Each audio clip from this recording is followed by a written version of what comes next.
Hello বন্ধুরা, আজ আমি বানাবো নাড়া ভাগনা মাছ নিয়েছি, আগে থেকে ভেজে নিয়েছি, আলু দিয়ে বানাবো।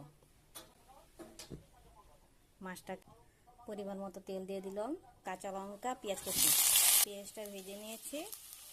এখন কেটে রাখা সবজিগুলো দিয়ে দিলাম। দিয়ে দেবো পরিমাণ মতো নুন, দিয়ে দেবো হলুদ গুঁড়ো, দিয়ে দেবো সামান্য জিরের গুঁড়ো।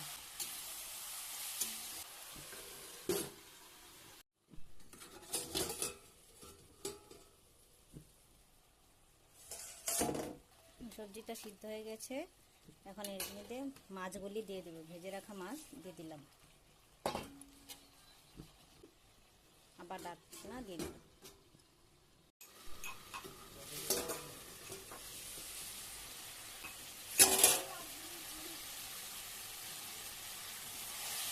দেখো মাছটা হয়ে গেছে, এখন নামিয়ে নেব।